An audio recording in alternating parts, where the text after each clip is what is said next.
Sadly, in the next 18 minutes when I do our chat, 4 Americans that are alive will be dead through the food that they eat.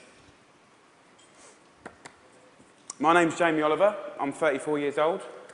I'm from Essex in England. And for the last 7 years, I've worked fairly tirelessly to save lives in my own way. I'm not a doctor. I'm a chef. I don't have expensive equipment or medicine. I use information, education. I profoundly believe that the power of food has a primal place in our homes that binds us to the best bits of life. We have an awful, awful reality right now. America, you're at the top of your game. This is one of the most unhealthy countries in the world. Can I please just see a raise of hands for how many of you have children in this room today? Please put your hands up. Aunties, uncles, you can continue to put your hands up. Aunties and uncles as well? Most of you. Okay. We, the adults of the last 4 generations, have blessed our children with the destiny of a shorter lifespan than their own parents. Your child will live a life 10 years younger than you because of the landscape of food that we've built around them.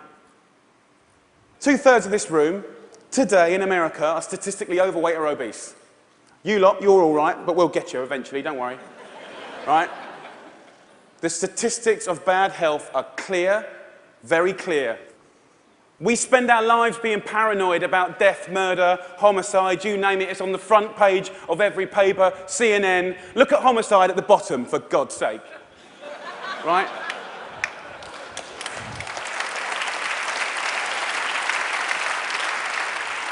Every single one of those ones in the red is a diet-related disease. Any doctor, any specialist will tell you that. Fact. Diet-related disease is the biggest killer in the United States right now, here today. This is a global problem.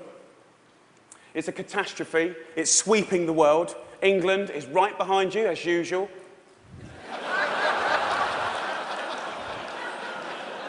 I know they were close, but not that close. We need a revolution. Mexico, Australia, Germany, India, China, all have massive problems with obesity and bad health. Think about smoking. It costs way less than obesity now. Obesity costs you Americans 10% of your healthcare bills, $150 billion a year. In 10 years, it's set to double, $300 billion a year. And let's be honest, guys, you ain't got that cash. I came here to start a food revolution that I so profoundly believe in. We need it. The time is now. We're in a tipping point moment. I've been doing this for 7 years. I've been trying in America for 7 years. Now is the time when it's ripe. Ripe for the picking. I went to the eye of a storm. I went to West Virginia, the most unhealthy state in America. Or it was last year. We've got a new one this year, but we'll work on that next season. Huntington, West Virginia, beautiful town. I wanted to put heart and soul and people, your public, around the statistics that we've become so used to. I want to introduce you to some of the people that I care about, your public, your children. I want to show a picture of my friend Brittany. She's 16 years old.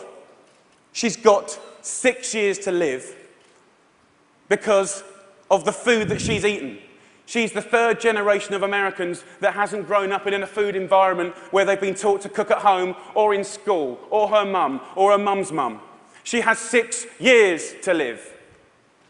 She's eating her liver to death. Stacey, the Edwards family. This is a normal family, guys. Stacey does her best, but she's 3rd generation as well. She was never taught to cook at home or at school. The family's obese. Justin here, 12 years old, he's 350 pounds. He gets bullied, for God's sake. The daughter there, Katie, she's 4 years old. She's obese before she even gets to primary school. Marissa, she's all right. She's one of your lot. But you know what? Her father, who was obese, died in her arms. And then the second most important man in her life Her uncle died of obesity, and now her stepdad is obese. You see, the thing is, obesity and diet-related disease doesn't just hurt the people that have it, it's all of their friends, families, brothers, sisters. Pastor Steve, an inspirational man, one of my early allies in Huntington, West Virginia.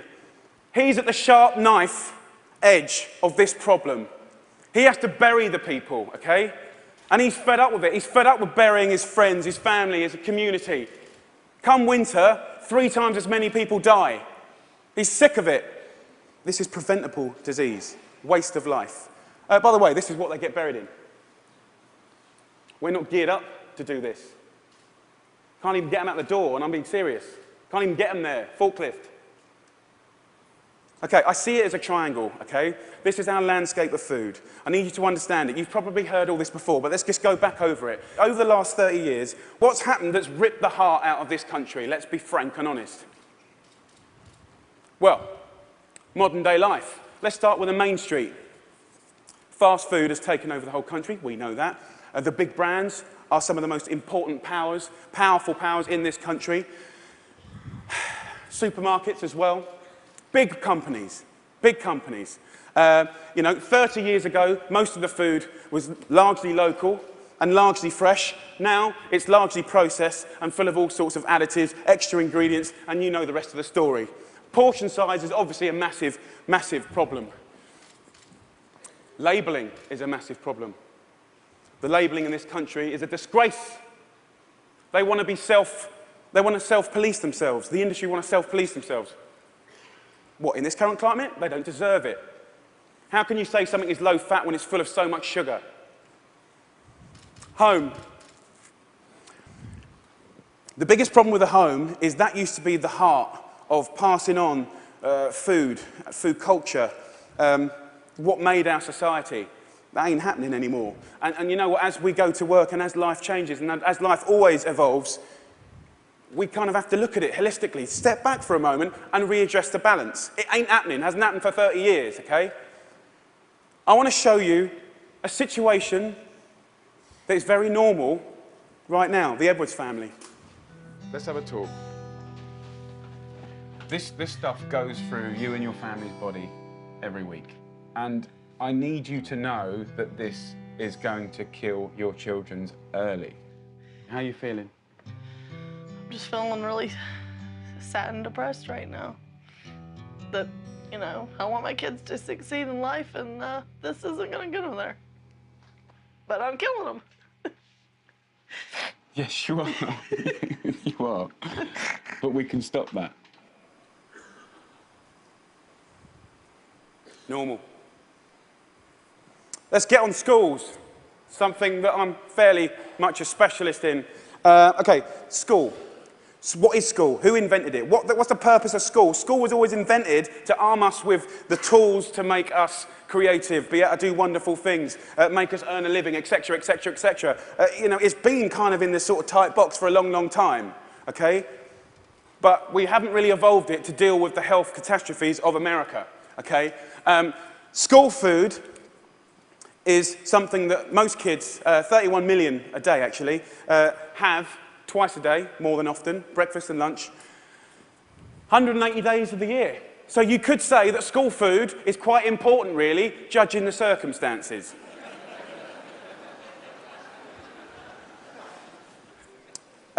Before I crack into my rant, which I'm sure you're waiting for,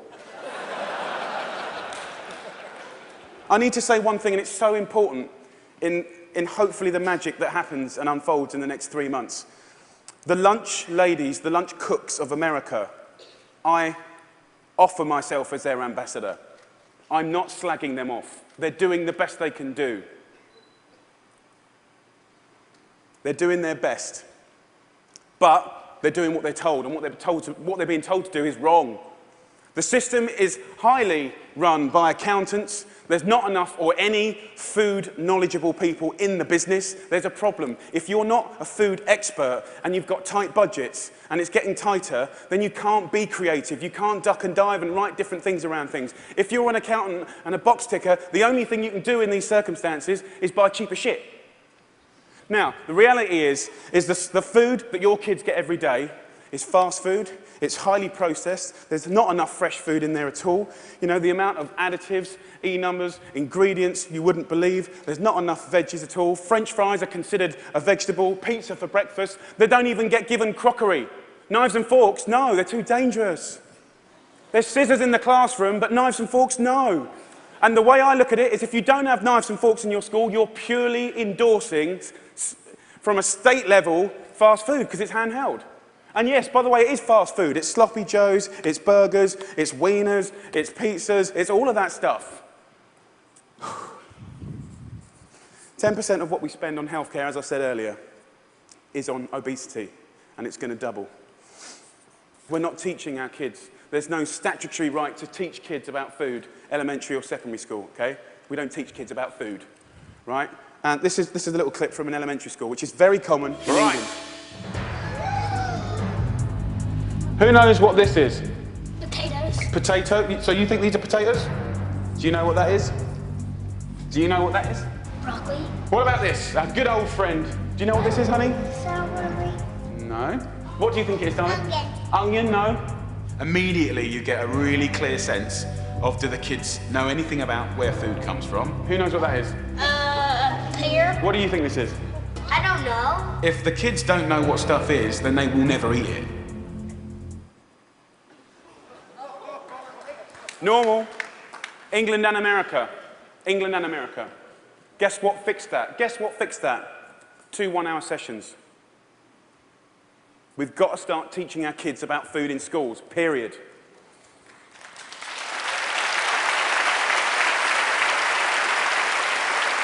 I want to tell you about something that kind of epitomizes the trouble that we're in, guys, okay? I want to talk about something so basic as milk. Every kid has the right to milk at school. Your kids will be having milk at school, breakfast and lunch, right? They'll be having 2 bottles, okay? And most kids do. But milk ain't good enough anymore because someone at the milk board, right, and don't get me wrong, I support milk, but someone at the milk board probably paid a lot of money for some geezer to work out that if you put loads of flavourings and colourings and sugar in milk, right, more kids will drink it. Yeah. And obviously, you know, now that's going to catch on. The apple board is going to work out that if they make toffee apples, they'll eat more apples as well. Do you know what I mean? For me, there ain't no need to flavour the milk, okay? There's sugar in everything. I know the ins and outs of those ingredients. It's in everything. Even the milk hasn't escaped the kind of modern day problems. There's our milk, there's our carton. In that is nearly as much sugar as one of your favourite cans of fizzy pop, and they're having 2 a day. So, let me just show you. We've got one kid here having, you know, 8 tablespoons of sugar a day, you know. There's your week. There's your month. And I've took the liberty of putting in just the 5 years of elementary school sugar, just from milk. Now, I don't know about you guys, but judging the circumstances, right, any judge in the whole world would look at the statistics and the evidence, and they would find any government of old guilty of child abuse. That's my belief.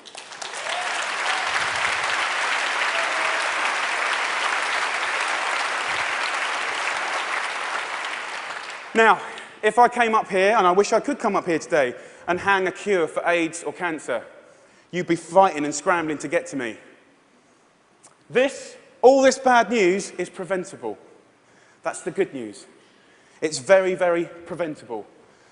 So let's just think about, we've got a problem here, we need to reboot. Okay, so in my world, what do we need to do? Here's the thing, right? It cannot just come from one source. To reboot and make real, tangible change, so that I can look you in the white of the eyes and say, in 10 years' time, the history of your children's lives, happiness, and let's not forget, you're clever if you eat well, you know, you're going to live longer, all of that stuff, it will look different, okay?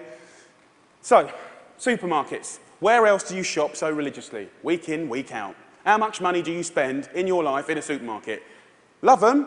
They just sell us what we want, all right. They owe us to put a food ambassador in every major supermarket. They need to help us shop. They need to show us how to cook quick, tasty, seasonal meals for people that are busy. This is not expensive. It is done in some, and it needs to be done across the board in America soon and quick.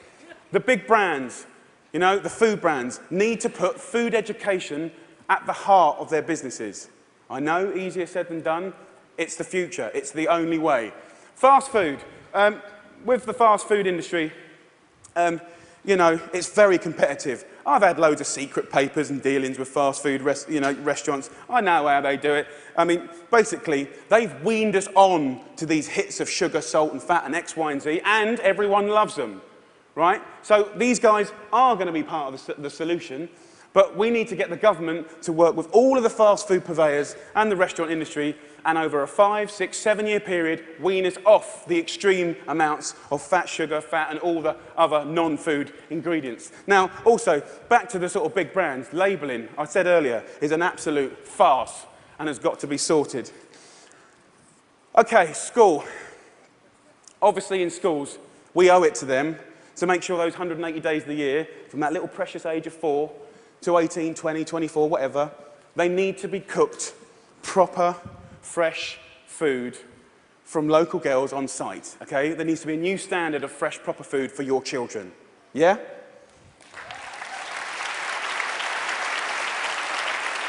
Under the circumstances, it's profoundly important that every single American child leaves school knowing how to cook 10 recipes that will save their life. Life skills. That means that they can be students, young parents, and be able to sort of duck and dive around the basics of cooking no matter what recession hits them next time. If you can cook, recession money doesn't matter. If you can cook, time doesn't matter. The workplace, we haven't really talked about it. You know, it's now time for corporate responsibility to really look at what they feed or make available to their staff. The staff are the mums and dads of America's children. Marissa, her father died in her hand. I think she'd be quite happy if corporate America could start feeding their staff properly. Definitely, they shouldn't be left out. Let's go back to the home. Now, look, if we do all this stuff, and we can, it's so achievable. You can care and be commercial, absolutely. But the home needs to start passing on cooking again, for sure. For sure. Pass it on is a philosophy.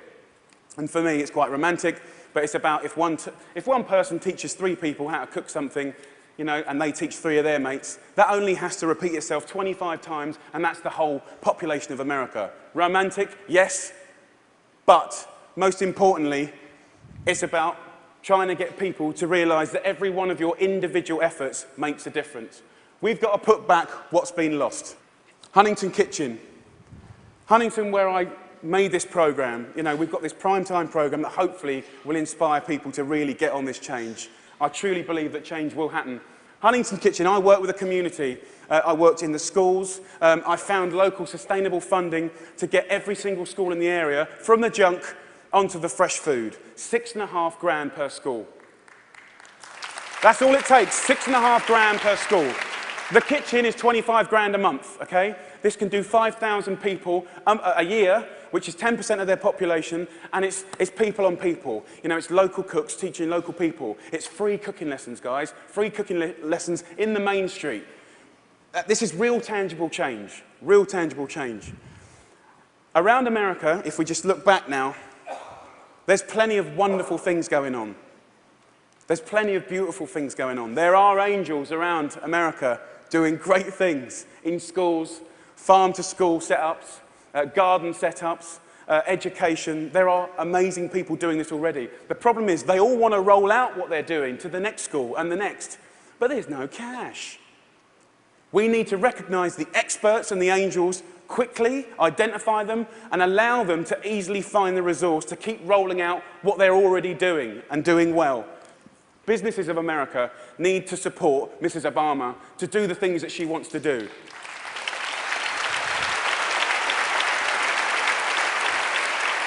And look, I know it's weird having an English person standing here before you talking about all this. All I can say is I care.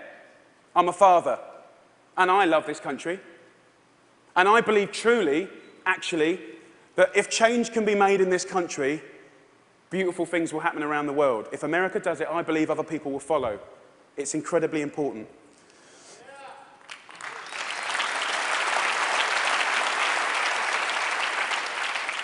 When I was in Huntington, trying to get a few things to work when they weren't, I thought, if I had a magic wand,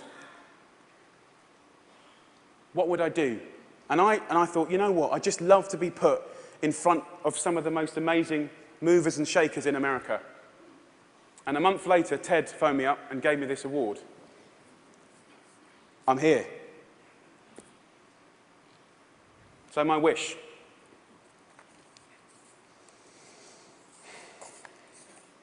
Dyslexic, so I'm a bit slow.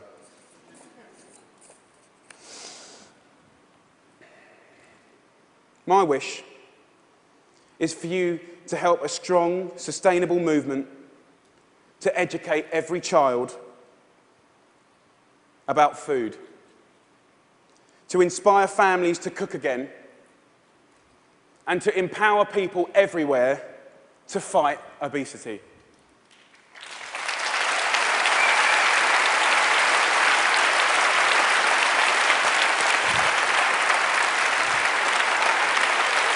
Thank you.